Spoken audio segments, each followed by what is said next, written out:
জান্নাতে যাওয়ার ইচ্ছা সবার আছে, বা একটু জোরে বলি, এই জান্নাতে যাওয়ার জন্য নেক আমলের দরকার আছে। নেক আমলের একটা অংশ হচ্ছে নামাজ, কোনো সন্দেহ? নেক আমলের একটা অংশ হচ্ছে রোজা। আচ্ছা, কেউ কি আমরা জানি যে কত ওয়াক্ত নামাজ থাকলে জান্নাতে যাওয়া যায়? বলতে পারবো যে এত ওয়াক্ত নামাজের অঙ্ক ফিল আপ হলেই সে জান্নাত পাবে? এমনও তো হতে পারে 50 ওয়াক্ত নামাজি ওয়ালা জাহান্নামে চলে যাচ্ছে, আবার 30 ওয়াক্ত নামাজি ওয়ালা জান্নাতে চলে যাচ্ছে। হতে, আমি সবার আওয়াজ চাচ্ছি, হতে এমনও হতে পারে 6 মাস রোজা রাখনে ওয়ালা জাহান্নামে চলে যাচ্ছে, আবার 3 মাস রোজা রাখনে ওয়ালা জান্নাতে চলে যাচ্ছে। এবার আমরা যখন আমাদের জ্ঞানের সীমা দিয়ে বিবেচনা করি, আমাদের চোখে ফার্স্ট হচ্ছে সেই ব্যক্তি যে ওই 10 জন ছাত্রের ভিতরে সর্বোচ্চ নাম্বার যে পেয়েছে সে হচ্ছে ফার্স্ট ক্যাটাগরিতে।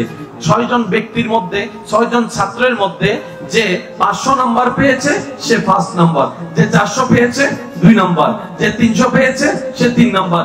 সিরিয়াল মেইনটেইনটা আমরা নাম্বার দিয়ে করে থাকি, কথা বলেন ঠিক না? রব্বুল আলামিনের সিস্টেম এটা নয়। রব্বুল আলামিন, হায় হায় হায়, রব্বুল আলামিন অঙ্ক দেখে না, সংখ্যা দেখে না, পরিমাণ দেখে না, রব্বুল আলামিন কোয়ালিটি দেখে, কোয়ালিটি দেখে। কার ইবাদতে কতটুকু কোয়ালিটি ফুল হয়, কার ইবাদতের জিকিরের ভিতরে কতটুকু প্রেমের কোয়ালিটি থাকে, কার ডাকার মধ্যে কতটুকু ভক্তি, শ্রদ্ধা, আকাঙ্ক্ষা, ভালোবাসা থাকে, যার স্মরণের মধ্যে কতটুকু নিম্নচ্ছব নম্রতা থাকে, কার সিজদার মধ্যে কতটুকু বিনয়ী থাকে। রব্বুল আলামিন ইবাদতের কোয়ালিটি দেখে, ইবাদতের কোয়ালিটি দেখে। তাই তো আলেম উলামারা বলে কোরআনের আয়াতের ছায়া দিয়ে যদি নামাজের ধরন শিখতে চাও, একজন আলেমের দরবারে বসে যাও যে কোরআন হাদিসের জ্ঞান রাখে, শারঈ শরীয়তের জ্ঞান রাখে, এমন আলেমের কাছে তুমি বসে যাও। সেখান থেকে তুমি রুকু, সিজদা, তাসবিহ, তাহলিলের নিয়মটা শিখে যাও। আর কোয়ালিটি শিখতে গেলে ওয়াকুনু মা'আস সাদিকিন, ওয়া আয়াতের উপর আমল করে আল্লাহর প্রেম সাগরে ডুব দিয়েছে এমন বান্দাদের সাথে বন্ধুত্ব করে ফেলো।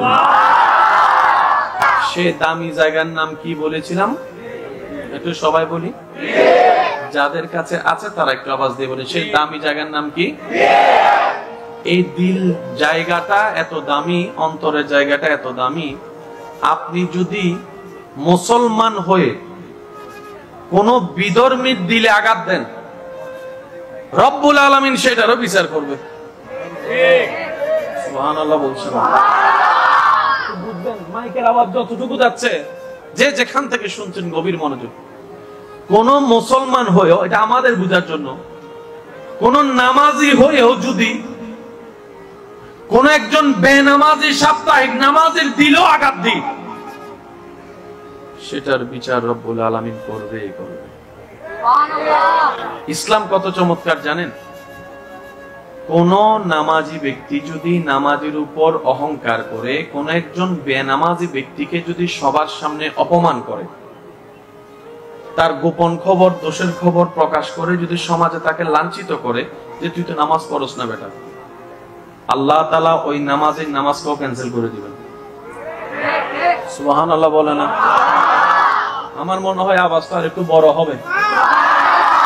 কোন একজন নামাজি যদি নামাজের উপর অহংকার করে, আরেকজনকে হেয় করে, রব বলে যে তোর মতো নামাজির নামাজ আমি রবের দরকার নাই, আমি রবের দরকার নাই, আমি রবের দরকার নাই। বান্দা নামাজি বলে যে মওলা 5 ওয়াক্ত পড়েছি তো, রব বলে যে আমার দরকারই নেই। আল্লাহ আমি ঘুম থেকে উঠে ওযু করে নামাজ পড়েছি তো, রব বলে যে আমার দরকারই নেই। বান্দা বলে যে আল্লাহ আমি ব্যস্ততাকে ফেলে দোকান বন্ধ করে নামাজ পড়েছি তো, রব বলে যে আমার দরকারই নেই। এবার বান্দা জিজ্ঞেস করে যে আমি এত বছর নামাজ পড়লাম তোমার জন্য, দরকার নাই কেন? রব বলে যে তুই আমার জন্য তো পরশই নাই, আমার জন্য তো পরশ নাই। আমার জন্য বললে তুই তো অহংকারী হতি না, তুই তো বিনয়ী হয়ে যেতি, আদবওয়ালা হয়ে যেতিস। আমি সবার দিলটাকে একটু হাজির চাচ্ছি, কারণ মানুষের দিলের একটা বড় পাওয়ার আছে। শরীরের আঘাত শরীরের আঘাত শরীরে থেকে যায়, শরীরের আঘাত ব্রেন গিয়ে পৌঁছায়, কিন্তু বান্দার দিল এমন একটা দামি জায়গা, এই জায়গায় আঘাতটা আরশ পর্যন্ত পৌঁছায় যায়। আর একটু জোরে। এই মুখের লক্ষবার ডাক, লক্ষবার চিৎকার, সামনের জন 1 মাইল দূরে আওয়াজটা না যাওয়াটা সম্ভব হতে পারে, কিন্তু একজন বোবা মানুষের দিল থেকে মহাব্বতের আওয়াজটা পর্যন্ত লামকান পর্যন্ত পৌঁছায় যায়। দিল এমন একটা জায়গা, মানুষের অন্তর এমন একটা জায়গা, যেই জায়গাকে রব্বুল আলামিন স্পেশাল ভাবে তৈরি করেছেন, স্পেশাল ভাবে এমন ভাবে সাজিয়েছেন। রব্বুল আলামিন মানুষের দিলটাকে নিজের জন্য চেয়েছেন, নিজের জন্য রেখেছেন। সুবহানাল্লাহ। ওই দিলের জায়গাটা এত চমৎকার এবং হাই পাওয়ারি একটা জায়গা যে আপনি দিল থেকে ছাড়া কপালের লক্ষ্যটা সিজদা যদি নামাজেরও দেন, সেটা না পৌঁছেও যেদিন দিল থেকে আসা একটা সিজদা রবের দরবারে হয়ে যাবে, সেটাই আপনার জান্নাতে যাওয়ার কারণ হয়ে যেতে পারে। একটা হচ্ছে অঙ্ক, সংখ্যা, 1 2 3 4 5 6 7। 10-এর চাইতে 20 বড়, 20-এর চাইতে 30 বড়, 30-এর চাইতে 40 বড়, যেটা আমরা জানি। এবার একজন 1 কোটিওয়ালা টাকার মালিক যদি এখানে চলে আসে, তার ভাবের কোনো শেষ কেন জানেন? কারণ সে জানে এখানে যত জনই আছে সব হাজারওয়ালা। সে জানে যে এখানে যারা আছে সবাই কি ওয়ালা, বেশি থেকে বেশি লাখওয়ালা। আমার মতো কেউ যদি সেই মুহূর্তে একজন 10 কোটিওয়ালা চলে আসে, সাথে সাথে সে দেখবেন এরকম হয়ে যায়। জোরে জোরে জোরে জোরে জোরে। কিরে এতক্ষণ তো তোর পা মাটিতে পড়ে না, আর বস আইসিতে কথা বলেন ঠিক কিনা? এবার যদি 50 কোটি টাকার মালিক চলে আসে, দুজন বিলাইয়ের মতো, কিরে ভাই এতক্ষণ ওই ওনার ফ্যাক্টরিতে আমার ব্যবসার লেনদেন উনি দেয় বলে তো আমরা পাই, উনি যদি বন্ধ করে দেয় আমার কোটি। দুনিয়ার সিস্টেম হচ্ছে যত বড় আসবে নিম্নরা তত ছোট হয়ে থাকবে। এবার বড়কে যার কাছে কোটি টাকা আছে, বড়কে যার কাছে অনেকগুলা গাড়ি আছে, বড়কে যার 10-12টা বিল্ডিং আছে, বড়কে যার নিজস্ব একটা ডুপ্লেক্স একটা বাড়ি থাকে, বড়কে যার কানি কানি জমি থাকে, বড়কে আমাদের সমাজে যেটা বড় লোক আর কি, যে সুন্দর সুন্দর ব্র্যান্ডেড পোশাক পরে, বড়কে যার মোবাইলের পিছনে একটা আপেল কাটা থাকে। বলেন না রে ভাই, যার পকেটের মোবাইলের পিছনে একটা আপেল কাটা থাকে, বড়কে যার ওই জুতা থাকবে বড় বড় ব্র্যান্ডের একটা বাপশাপের মধ্যে থাকবে, গড়ি থাকবে কি রোলেক্স না ফুলেক্স কি যা আছে তা আর কি, গাড়ি থাকবে কি মার্সিডিজ ব্রান্ডের, যার কাছে অনেকগুলো আছে। দুনিয়ার চোখে সে বড় লোক, কিন্তু হাসরের ময়দানে দেখা যাবে ওই রকম বড় লোকগুলা বিচারের কাঠগড়ায় হিসাবে তার হয়ে থাকবে, আর দুনিয়ার গরিবেরা হিসাব দিয়ে জান্নাতের দিকে আল্লাহ রহমত দিয়েছে। সেজন্য বলা হয় রব দিলে আলহামদুলিল্লাহ, না দিলে ডবল আলহামদুলিল্লাহ। একটা কথা সবসময় মাথায় রাখবেন, কষ্ট হচ্ছে না তো আপনাদের? এই জিনিসটা একটু মাথায় এবং মনে বসায় রাখার জন্য আমি অনুরোধ জানাবো সবার প্রতি। আমরা যদি কোনো কিছু বারবার চাওয়ার পরও রব্বুল আলামিন আমাদেরকে না দেয়, তাহলে আমাদের মন ছোট না করে শুকরিয়া করা দরকার। কেন? আমরা তো ভবিষ্যৎ দেখি না, রব তো ভবিষ্যৎ দেখে। রব যখন দেখে আমার বান্দার চাওয়া জিনিসটা তার জন্য কল্যাণের চাইতে ক্ষতি হয়, রব জেনে শুনে কারো কোনো ক্ষতি করেন না, তখন রব সেটা আমাদের থেকে দূরে সরিয়ে নেন, না হয় রব সেটা আমাদেরকে দেয় না। কিন্তু আমরা বোকারা ওই নিজের চাওয়ার উপর অটল থেকে অনেক সময় রবকে ভুল বুঝে বসে থাকি। এত নামাজ পড়ে চাই, তুমি দিচ্ছ না কেন? রব বলে যে আমি তো জানি তোর জন্য ভালো কতটুকু, কি পরিমাণ ভালো, কি ভালো। বান্দারে নিজের ভালো তুই বুঝবি না, তোর জ্ঞান দিয়ে তুই কি বুঝবি? 1 নাম্বার কিনতে যাইয়া বাজার থেকে অনেক সময় 2 নাম্বার জিনিসও তুই কিনে ফেলস, বারবার পথ পালানোর শিকার হস। নিজের দুনিয়াতে চলার জন্য, দুঃখ শেয়ার করার জন্য কত জনকে বাছাই করে বন্ধু বানাইছস। 3 মাস পরে দেখা যায় স্বার্থ জাগত লাগে, সেই বন্ধুগুলাও 2 নাম্বারই করে, বাটপারি করে, বেঈমানি করে। বান্দা তোর ভালো তুই বুঝবি না, তোর ভালোটা আমি হবে সময় মতো, যেটা তোর জন্য কল্যাণ সেটাই দান করবো। সেজন্য রবের দেওয়ার ব্যাপারে কখনো নাক গলানো উচিত, যারা বলেন না উচিত। আমি হইতাম চাইলাম একটা, আল্লাহ বানাই দিছে আরেকটা, বুঝতে হবে সেখানেও কল্যাণ, যারা বলেন না সেখানেও কল্যাণ। আল্লাহর ব্যাপারে কখনো হতাশ হওয়ার দরকার। গরিবটা চলে যাচ্ছে, কোটিপতি, তখন কোটিপতিরা বলবে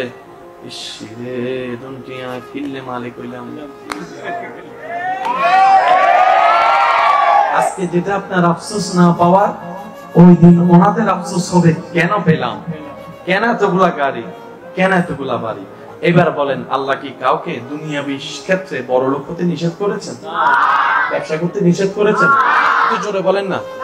চাকরি করতে নিষেধ করেছেন? আল্লাহ পাক সম্পদ জোগাতে নিষেধ করেছেন? বাবা হয়ে অভিভাবক হয়ে সন্তানদেরকে লাইন করে দিতে নিষেধ করেছেন? বেজালটা কোথায়? মনে রাখবেন, বেজাল হচ্ছে একটা নমরুদ সম্পদওয়ালা, সিদ্দিক আকবর সম্পদওয়ালা। সুবহানাল্লাহ, একটু জোরে বলি না।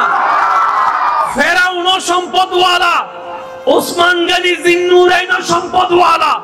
কিন্তু দুই সম্পদওয়ালার পার্থক্য আসমান জমিন। যে সম্পদের শুরুতেও আল্লাহ সন্তুষ্টি, শেষেও থাকবে আল্লাহ সন্তুষ্টি, মাঝখানে কোনো অহংকার থাকবে না, কোনো লোভ থাকবে না।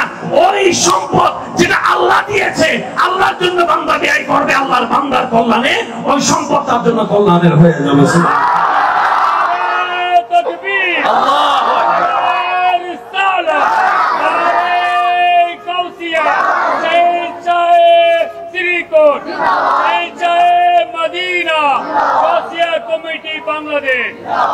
সবাই একবার মিলি বলি তো সুবহানাল্লাহ। আমার মনে হয় আরেকটু বলি বড় হবে। আপনাদের কোনো বেশি কষ্ট হচ্ছে? আমি আজকে বেশিক্ষণ জ্বালাবো না, মাত্র 5-10 মিনিট, তারপরে শেষ। না, অনেকে রাগ করতেছে যে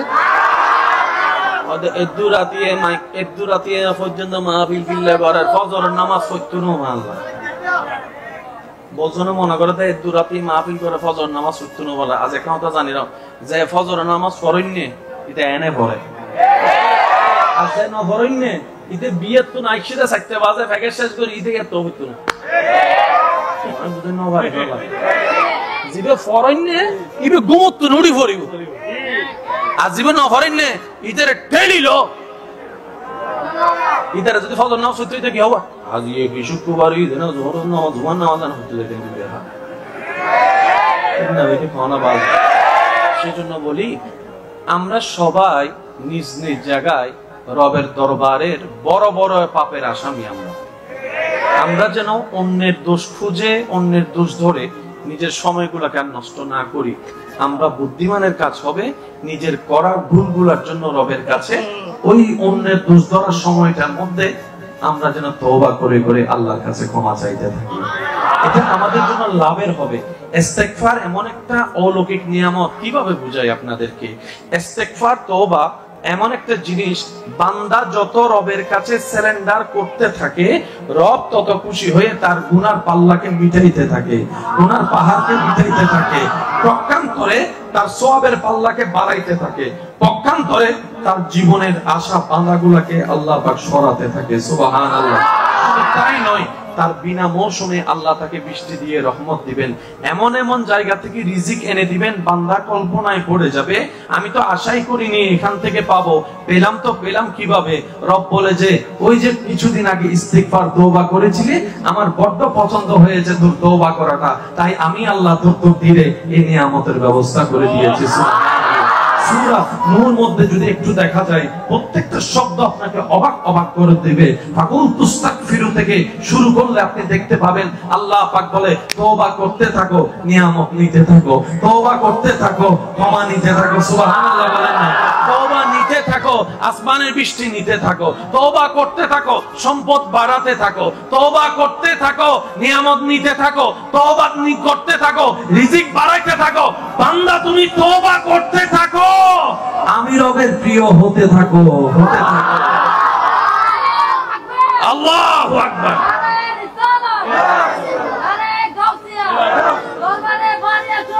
উচ্চ আওয়াজে একবার বলেন সুবহানাল্লাহ। জান্নাতে যাওয়ার ইচ্ছা সবার আছে বা একটু জোরে বলি, এই জান্নাতে যাওয়ার জন্য নেক আমলের দরকার আছে। নেক আমলের একটা অংশ হচ্ছে নামাজ, কোন সন্দেহ? নেক আমলের একটা অংশ হচ্ছে রোজা।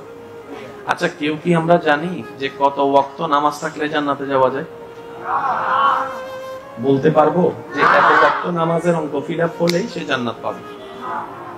এমনও তো হতে পারে 50 ওয়াক্ত নামাজিওয়ালা জাহান্নামে চলে যাচ্ছে, আবার 30 ওয়াক্ত নামাজিওয়ালা জান্নাতে চলে যাচ্ছে। হতে আমি সবার আওয়াজ চাচ্ছি, হতে এমনও হতে পারে 6 মাস রোজা রাখনেওয়ালা জাহান্নামে চলে যাচ্ছে, আবার 3 মাস রোজা রাখনেওয়ালা জান্নাতে চলে যাচ্ছে। এবার আমরা যখন আমাদের জ্ঞানের সীমা দিয়ে বিবেচনা করি, আমাদের চোখে ফার্স্ট হচ্ছে সেই ব্যক্তি যে ওই 10 জন ছাত্রের ভিতরে সর্বোচ্চ নাম্বার যে পেয়েছে সে হচ্ছে ফার্স্ট ক্যাটাগরিতে। 6 জন ব্যক্তির মধ্যে, 6 জন ছাত্রের মধ্যে যে 500 নাম্বার পেয়েছে সে ফার্স্ট নাম্বার, যে 400 পেয়েছে 2 নাম্বার, যে 300 পেয়েছে সে 3 নাম্বার। সিরিয়াল মেইনটেইনটা আমরা নাম্বার দিয়ে করে থাকি, কথা বলেন ঠিক না? রব্বুল আলামিনের সিস্টেম এটা নয়।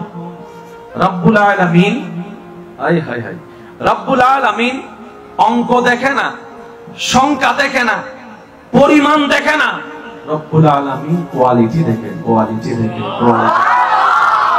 কার ইবাদতে কতটুকু কোয়ালিটি ফুল হয়, কার ইবাদতের জিকিরের ভিতরে কতটুক প্রেমের কোয়ালিটি থাকে, কার ডাকার মধ্যে কতটুক ভক্তি, শ্রদ্ধা, আকাঙ্ক্ষা, ভালোবাসা থাকে, যার স্মরণের মধ্যে কতটুক নিম্নচ্ছদ নম্রতা থাকে, কার সিজদার মধ্যে কতটুক বিনয়ী থাকে। রব্বুল আলামিন ইবাদতের কোয়ালিটি দেখে, ইবাদতের কোয়ালিটি থেকে। তাই তো আলেম উলামারা বলে কোরআনের আয়াতের ছায়া দিয়ে যদি নামাজের ধরন শিখতে চাও, একজন আলেমের দরবারে বসে যাও যে কোরআন হাদিসের জ্ঞান রাখে, শারঈ শরীয়তের জ্ঞান রাখে, এমন আলেমের কাছে তুমি বসে যাও। সেখান থেকে তুমি রুকু, সিজদা, তাসবিহ, তাহলিলের নিয়মটা শিখে যাও। আর কোয়ালিটি শিখতে গেলে ওয়াকুনু মা'আস সাদিকিন ওয়া আয়াতের উপর আমল করে আল্লাহর প্রেম সাগরে ডুব দিয়েছে এমন বান্দাদের সাথে বন্ধুত্ব করে ফেলবে। সে দামি জায়গার নাম কি বলেছিলাম? একটু সবাই বলি, যাদের কাছে আছে তারা একটু আওয়াজ দিয়ে বলে, সেই দামি জায়গার নাম কি? এই দিল জায়গাটা এত দামি, অন্তরের জায়গাটা এত দামি। আপনি যদি মুসলমান হয়ে কোন বিধর্মীর দিলে আঘাত দেন, রব্বুল আলামিন সেটারও বিচার করবে। সুবহানাল্লাহ বলছেন। বুঝবেন মাইকের আওয়াজ যতটুকু যাচ্ছে, যে যেখান থেকে শুনছেন গভীর মনোযোগ। কোন মুসলমান হয়েও, এটা আমাদের বুঝার জন্য, কোন নামাজি হয়েও যদি কোন একজন বেনামাজি সাপ্তাহিক নামাজের দিলেও আঘাত দিই, সেটার বিচার রব্বুল আলামিন করবেই করবে। ইসলাম কত চমৎকার জানেন? কোন নামাজি ব্যক্তি যদি নামাজের উপর অহংকার করে, কোন একজন বেনামাজি ব্যক্তিকে যদি সবার সামনে অপমান করে, তার গোপন খবর, দোষের খবর প্রকাশ করে যদি সমাজে তাকে লাঞ্ছিত করে যে তুই তো নামাজ পড়স না বেটা, আল্লাহ তাআলা ওই নামাজের নামাজকেও ক্যান্সেল করে দিবেন। সুবহানাল্লাহ বলে না? আমার মনে হয় আওয়াজটা আর একটু বড় হবে। কোন একজন নামাজি যদি নামাজের উপর অহংকার করে, আরেকজনকে হেয় করে, রব বলে যে তোর মতো নামাজির নামাজ আমি রবের দরকার নাই, আমি রবের দরকার নাই, আমি রবের দরকার নাই। বান্দা নামাজি বলে যে মওলা 5 ওয়াক্ত পড়েছি তো, রব বলে যে আমার দরকারই নেই। আল্লাহ আমি ঘুম থেকে উঠে ওযু করে নামাজ পড়েছি তো, রব বলে যে আমার দরকারই নেই। বান্দা বলে যে আল্লাহ আমি ব্যস্ততাকে ফেলে দোকান বন্ধ করে নামাজ পড়েছি তো, রব বলে যে আমার দরকারই নেই। এবার বান্দা জিজ্ঞেস করে যে আমি এত বছর নামাজ পড়লাম তোমার জন্য, দরকার নাই কেন? রব বলে যে তুই আমার জন্য তো পরশই নাই, আমার জন্য তো পরশ নাই, আমার জন্য পড়লে তুই তো অহংকারী হতি না, তুই তো বিনয়ী হয়ে যেতি, আদবওয়ালা হয়ে যেতিস। আমি সবার দিলটাকে একটু হাজির চাচ্ছি, কারণ মানুষের দিলের একটা বড় পাওয়ার আছে। শরীরের আঘাত শরীরে থেকে যায়, শরীরের আঘাত ব্রেন গিয়ে পৌঁছায়, কিন্তু বান্দার দিল এমন একটা দামি জায়গা, এই জায়গায় আঘাতটা আরশ পর্যন্ত পৌঁছায় যায়। আর একটু জোরে।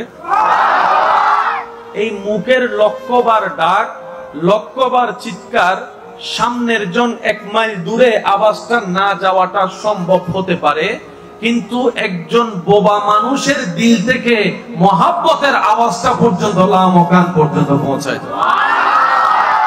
দিল এমন একটা জায়গা, মানুষের অন্তর এমন একটা জায়গা, যেই জায়গাকে রব্বুল আলামিন স্পেশাল ভাবে তৈরি করেছেন, স্পেশাল ভাবে এমন ভাবে সাজিয়েছেন। রব্বুল আলামিন মানুষের দিলটাকে নিজের জন্য চেয়েছেন, নিজের জন্য রেখেছেন। সুবহানাল্লাহ। ওই দিলের জায়গাটা এত চমৎকার এবং হাই পাওয়ারি একটা জায়গা যে আপনি দিল থেকে ছাড়া কপালের লক্ষ্যটা সিজদা যদি নামাজেরও দেন, সেটা না পৌঁছেও যেদিন দিল থেকে আসা একটা সিজদা রবের দরবারে হয়ে যাবে, সেটাই আপনার জান্নাতে যাওয়ার কারণ হয়ে যেতে পারে। একটা হচ্ছে অঙ্ক, সংখ্যা, 1 2 3 4 5 6 7। 10-এর চাইতে 20 বড়, 20-এর চাইতে 30 বড়, 30-এর চাইতে 40 বড়, যেটা আমরা জানি। এবার একজন 1 কোটিওয়ালা টাকার মালিক যদি এখানে চলে আসে, তার ভাবের কোনো শেষ কেন জানেন? কারণ সে জানে এখানে যত জনই আছে সব হাজারওয়ালা। সে জানে যে এখানে যারা আছে সবাই কি ওয়ালা, বেশি থেকে বেশি লাখওয়ালা। আমার মতো কেউ যদি সেই মুহূর্তে একজন 10 কোটিওয়ালা চলে আসে, সাথে সাথে সে দেখবেন এরকম হয়ে যায়। জোরে জোরে জোরে জোরে। কিরে এতক্ষণ তো তোর পা মাটিতে পড়ে না, আর বস আইসিতে কথা বলেন ঠিক কিনা? এবার যদি 50 কোটি টাকার মালিক চলে আসে, দুজন বিলাইয়ের মতো, কিরে ভাই এতক্ষণ ওই ওনার ফ্যাক্টরিতে আমার ব্যবসার লেনদেন উনি দেয় বলে তো আমরা পাই, উনি যদি বন্ধ করে দেয় আমার কোটি। দুনিয়ার সিস্টেম হচ্ছে যত বড় আসবে নিম্নরা তত ছোট হয়ে থাকবে। এবার বড়কে যার কাছে কোটি টাকা আছে, বড়কে যার কাছে অনেকগুলা গাড়ি আছে, বড়কে যার 10-12টা বিল্ডিং আছে, বড়কে যার নিজস্ব একটা ডুপ্লেক্স একটা বাড়ি থাকে, বড়কে যার কানি কানি জমি থাকে, বড়কে আমাদের সমাজে যেটা বড় লোক আর কি, যে সুন্দর সুন্দর ব্র্যান্ডেড পোশাক পরে, বড়কে যার মোবাইলের পিছনে একটা আপেল কাটা থাকে। বলেন না রে ভাই, যার পকেটের মোবাইলের পিছনে একটা আপেল কাটা থাকে, বড়কে যার ওই জুতা থাকবে বড় বড় ব্র্যান্ডের একটা বাদশাহের মধ্যে থাকবে, গড়ি থাকবে কি রোলেক্স না ফুলেক্স কি যা আছে তা আর কি, গাড়ি থাকবে কি মার্সিডিজ ব্রান্ডের, যার কাছে অনেকগুলো আছে। দুনিয়ার চোখে সে বড় লোক, কিন্তু হাসরের ময়দানে দেখা যাবে ওই রকম বড় লোকগুলা বিচারের কাঠগড়ায় হিসাবে তার হয়ে থাকবে, আর দুনিয়ার গরিবেরা হিসাব দিয়ে জান্নাতের দিকে আল্লাহ রহমত দিয়েছেন। সেজন্য বলা হয় রব দিলে আলহামদুলিল্লাহ, না দিলে ডবল আলহামদুলিল্লাহ। একটা কথা সবসময় মাথায় রাখবেন, কষ্ট হচ্ছে না তো আপনাদের? এই জিনিসটা একটু মাথায় এবং মনে বসায় রাখার জন্য আমি অনুরোধ জানাবো সবার প্রতি। আমরা যদি কোনো কিছু বারবার চাওয়ার পরও রব্বুল আলামিন আমাদেরকে না দেয়, তাহলে আমাদের মন ছোট না করে শুকরিয়া করা দরকার। কেন? আমরা তো ভবিষ্যৎ দেখি না, রব তো ভবিষ্যৎ দেখে। রব যখন দেখে আমার বান্দার চাওয়া জিনিসটা তার জন্য কল্যাণের চাইতে ক্ষতি হয়, রব জেনে শুনে কারো কোনো ক্ষতি করেন না, তখন রব সেটা আমাদের থেকে দূরে সরিয়ে নেন, না হয় রব সেটা আমাদেরকে দেয় না। কিন্তু আমরা বোকারা ওই নিজের চাওয়ার উপর অটল থেকে অনেক সময় রবকে ভুল বুঝে বসে থাকি। এত নামাজ পড়ে চাই, তুমি দিচ্ছ না কেন? রব বলে যে আমি তো জানি তোর জন্য ভালো কতটুকু, কি পরিমাণ ভালো, কি ভালো। বান্দারে নিজের ভালো তুই বুঝবি না, তোর জ্ঞান দিয়ে তুই কি বুঝবি? 1 নাম্বার কিনতে যাইয়া বাজার থেকে অনেক সময় 2 নাম্বার জিনিসও তুই কিনে ফেলস, বারবার পথ পালানোর শিকার হস। নিজের দুনিয়াতে চলার জন্য দুঃখ শেয়ার করার জন্য কত জনকে বাছাই করে বন্ধু বানাইছো, 3 মাস পরে দেখা যায় স্বার্থ ত্যাগত লাগে, সেই বন্ধুগুলাও 2 নাম্বারই করে, বাটপারি করে, বেঈমানি করে। বান্দা তোর ভালো তুই বুঝবি না, তোর ভালোটা আমি রবের উপর ছেড়ে দে, আমি রবে তোকে সময় মতো যেটা তোর জন্য কল্যাণ সেটাই দান করব। সেজন্য রবের দেওয়ার ব্যাপারে কখনো নাক গলানো উচিত যারা বলেন না উচিত। আমি হইতাম চাইলাম একটা, আল্লাহ বানাই দিছে আরেকটা, বুঝতে হবে সেখানেও কল্যাণ যারা বলেন না সেখানেও কল্যাণ। আল্লাহর ব্যাপারে কখনো হতাশ হওয়ার দরকার। গরিবটা চলে যাচ্ছে কোটিপতি, তখন কোটিপতিরা বলবে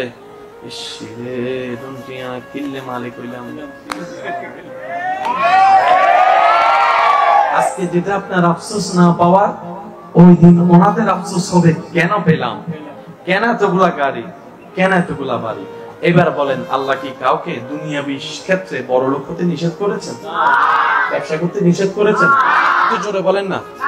চাকরি করতে নিষেধ করেছেন? আল্লাহ পাক সম্পদ জোগাতে নিষেধ করেছেন? বাবা হয়ে অভিভাবক হয়ে সন্তানদেরকে লাইন করে দিতে নিষেধ করেছেন? বেজালটা কোথায়? মনে রাখবেন, বেজাল হচ্ছে একটা নমরুদ সম্পদওয়ালা, সিদ্দিক আকবর সম্পদওয়ালা। সুবহানাল্লাহ, একটু জোরে বলি না। ফেরাউন সম্পদওয়ালা, ওসমান গনি জিন্নুরাইন সম্পদওয়ালা। কিন্তু 2 সম্পদওয়ালার পার্থক্য আসমান জমিন। যে সম্পদের শুরুতেও আল্লাহ সন্তুষ্টি, শেষেও থাকবে আল্লাহ সন্তুষ্টি, মাঝখানে কোনো অহংকার থাকবে না, কোনো লোভ থাকবে না। ওই সম্পদ যেটা আল্লাহ দিয়েছে, আল্লাহর জন্য বান্দা ব্যয় করবে আল্লাহর বান্দার কল্যাণে, ওই সম্পদ তার জন্য কল্যাণের হয়ে যাবে। আল্লাহু আকবার।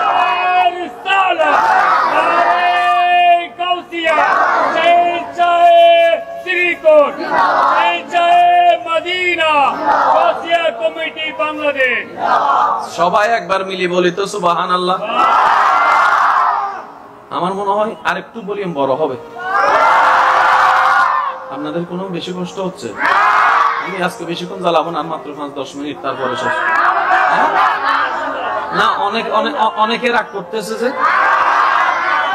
এদ্দু রাতিয়ে পর্যন্ত মাহফিল বিল্লাহ করার ফজরের নামাজ পড়তো না। আল্লাহ বলছো মনে করে দেয় এদ্দু রাতি মাহফিল করে ফজর নামাজ পড়তো না বলে। আজ একটা কথা জানি না যে ফজরের নামাজ পড়েননি, এটা এনে পড়ে আছে না পড়েননি, ঈদে বিয়ের তো নাই সেটা 4টা বাজে ফ্যাকেট শেষ করে ঈদে এত হইতো না।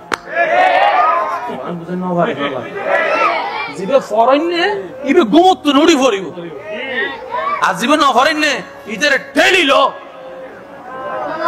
ঈদের যদি ফজর নামাজ পড়তে হইতো কি হবা? আজ কি শুক্রবার ঈদ না, জোহর নামাজ জুমার নামাজ না হতে যেতে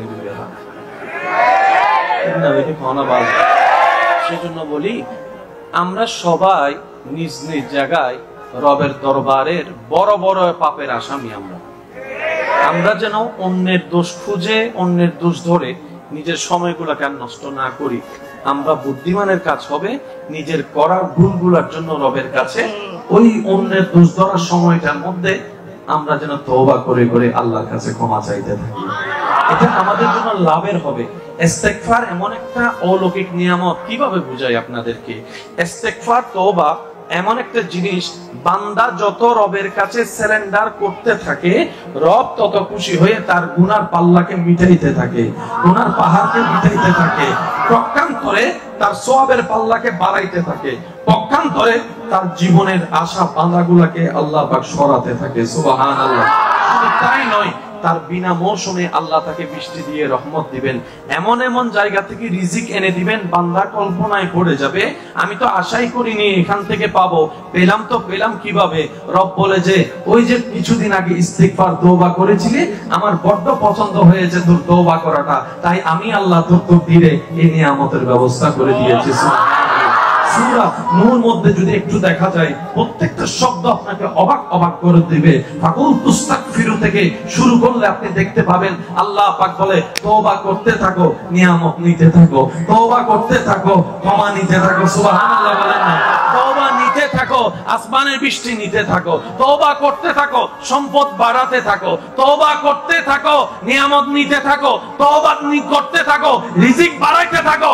বান্দা তুমি তওবা করতে থাকো, আমি রবের প্রিয় হতে থাকো, হতে থাকো।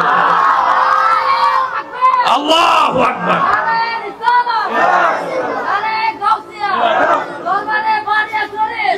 আওয়াজ একবার বলেন সুবহানাল্লাহ।